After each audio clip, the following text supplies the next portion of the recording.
You are listening to KXLU at LMU, 88.9 FM, Los Angeles.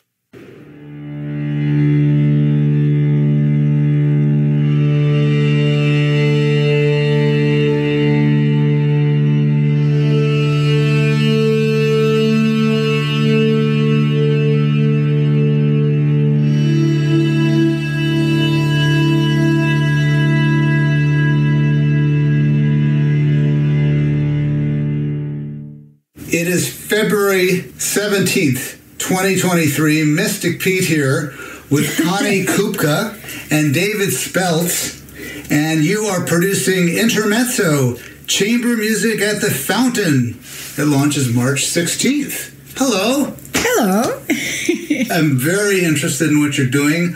I love these little more community-based events featuring classical music. There's just not enough. And this looks enchanting. Tell me about it. We're at a function, and we have a very close friend here, in fact, in West LA, and she had a friend who we actually knew and had met before, and that friend works or is on the board for the Fountain Theater. And she knew, of course, we're musicians and chamber music players, and she said, how would you like to play chamber music at our theater? A little theater. So we went and saw the theater, and it's very charming, and it looked like it would do just great for a series. So we met with the main director there, and Stephen Sachs, and he was very excited about the possibility, and he wanted to have us curate it and set up some concerts. So the first concert, the test case, is in March. So we are hoping to create some excitement. March 16th, and you're playing Schubert and Mozart and Beethoven. That's right. We're doing We're not going out on a limb. Okay. Yeah. We'll start with the party favorites, and then if the series is successful, we'll go on to playing Bartok and Lutoslawski and Gottschalk. Okay. And Gottschalk. Okay. He's joking. I'm joking. But anyway, yes, we're doing a string trio, one movement by Schubert, beautiful B flat in one movement, and we're doing a Mozart duo for viola and violin, and I get to lay out and listen. And that's with Adam and Connie, yes. Yeah. Adam is a fabulous fiddler. We're so lucky that he is around because he's a member of the Escher String Quartet, the first violinist, a world-renowned string quartet that's based in New York. They're quartet in residence at Lincoln Center for Chamber Music Society. And he just moved to L.A. Recently, and so he's just happened to be in between concerts, and he'll be joining us. Now, Connie, you've played with LACO, Los Angeles Chamber Orchestra. I have featured them on a lot of programs. I interviewed Ben Cadwallader last year. He's the current director under Jaime Martin. Oh, yes, right. I retired. Okay. Right before the pandemic. So that was before Ben's tenure. Right. So I actually didn't meet him yet. So I left just turned out to be the right moment. After I left, there was nothing else that happened for quite a long time. So people would always say, "Don't you miss it?" And I said, "Well, there's nothing to miss right now." So I had a good vacation before they really started up again. But it was a wonderful, wonderful career there. It's a joyous place to play, and I loved it. I was there for 30 years. Really a top group. Yeah. And you were there, the beautiful mural downtown. Oh, yeah. So you were there during that time. I was, but unfortunately, they were supposed to have 2 photo shoots for that. Yeah. And I couldn't do the first one. And they ran out of money or something, and they could only do the first photo shoot. So you've only got a little over about half the orchestra on the wall there, and the rest of us never got our turn. So I'm not there and never will be. But I love looking at my old friends there when I drive by. Yeah, isn't that exciting? So Sir Neville Mariner. No, that was way after Neville. Oh, yeah. I see. So were you around when he was part of I wasn't, but David was. Yeah, I played in the orchestra as assistant principal during 73, 4, 5 period. When Neville was there. One of the great conductors. He was fun. He was really fun. He had a great little English cutting sense of humor. For example, we were playing this concert we were preparing for the first day, Monday morning. We were doing the Wagner Siegfried Idyll. It's an E major, it's E major. You have to be in shape, more so than D major. Or at least alert. Alert. And it happened that Doug Davis, who was a principal cello, we were both at the same party the night before. So we came in Monday morning, blurry-eyed, and we started with the Siegfried Idyll, and Neville stops, and he looks over at us, and he says, it sounds as though the cellists are playing on borrowed instruments today.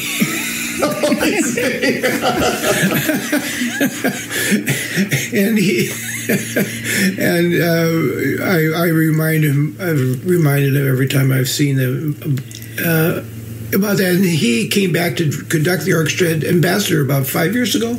Oh, it's quite longer than that. Maybe 8 years ago. Yeah. And the first cellist, string broke, Andrew Schulman, and he, as you do, he took Armin Sajikian's cello and traded with him. And then at the party afterwards, I said, Sir Neville, how come you didn't say to Andrew, it sounds as though you're playing on borrowed instruments? Literally.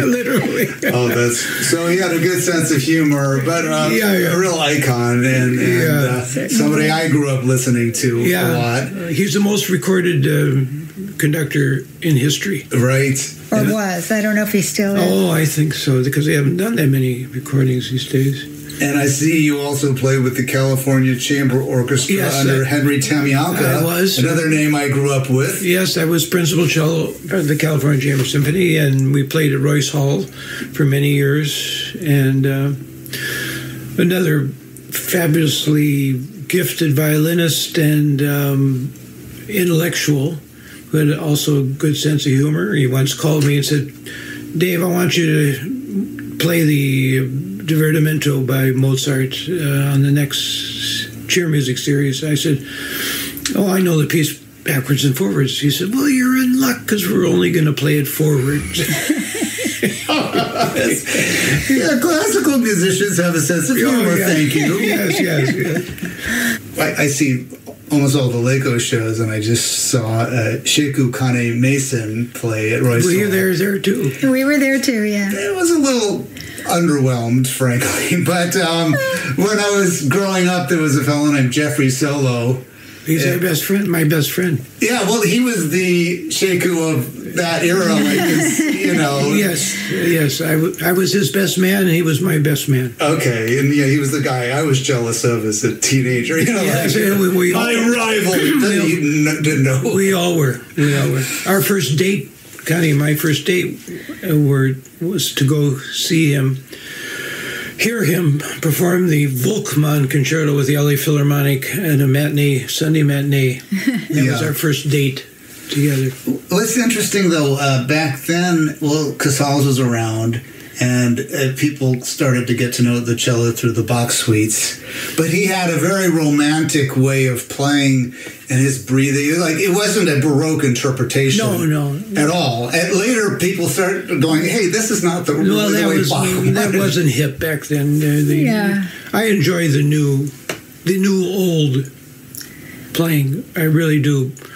But I also love Pierre Fournier's rendition and Jeff's or Casals or these people. Well, I loved his music, and then somebody eventually went, well, these Baroque orchestras aren't really the ones that Mahler had. Baroque orchestras are small little...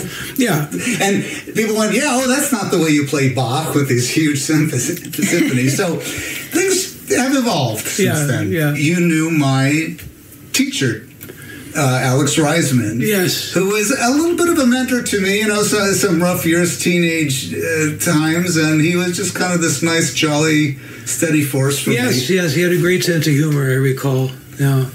There was many of those old timers that I really enjoyed. I was young then. Yeah. Well, things really have changed. I mean, on one level, there's a lot more money and a lot more celebrity and status, and I don't know. It's a little bit of a different world, and in a sense, it's much stronger. Really, I mean, it's a real international scene, particularly in Los Angeles.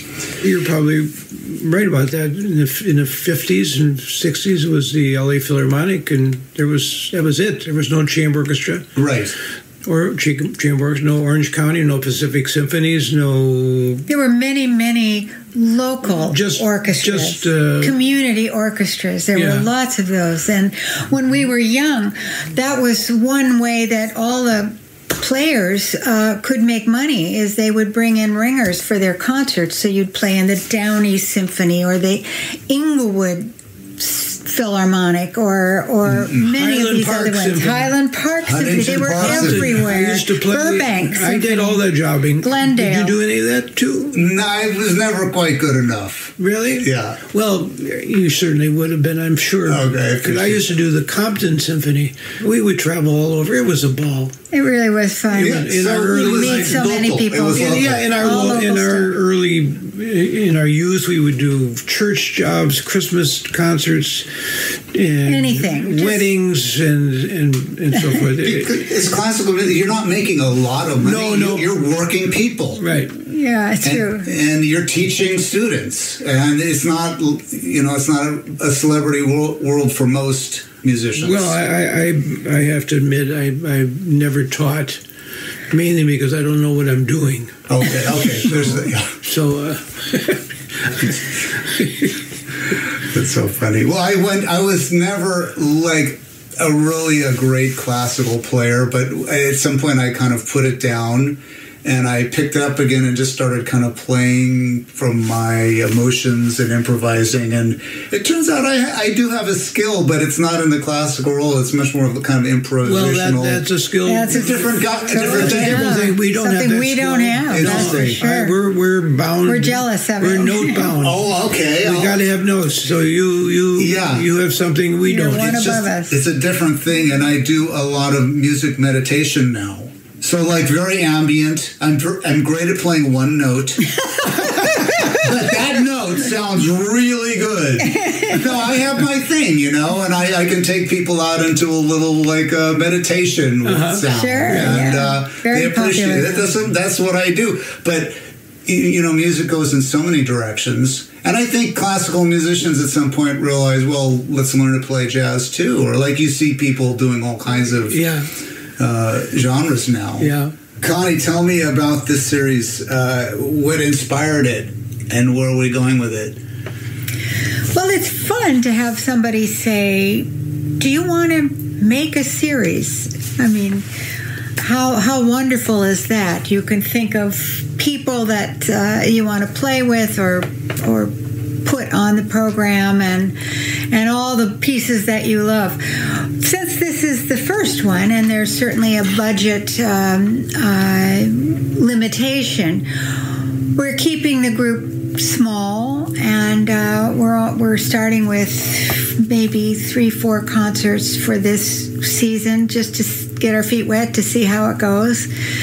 And I think it's really exciting. And this, like I said, this first concert is pretty standard stuff, but it's exciting music too. It's stuff that's right in our hearts. And then we have another group that has a wonderful flutist and a wonderful Spanish guitarist, and that'll be probably the second one in the series. And it's just exciting to be able to do that and to program these things. We're hoping that it's going to take off because it's a fun little theater and it's an interesting area East too. Hollywood, yeah. East Hollywood is becoming hip. Yeah, restaurants and so forth. So I really hope that it's going to happen. I think people want to get more involved in classical music if sometimes people don't know quite how to do it, or they look at the big ticket prices for some of the big events.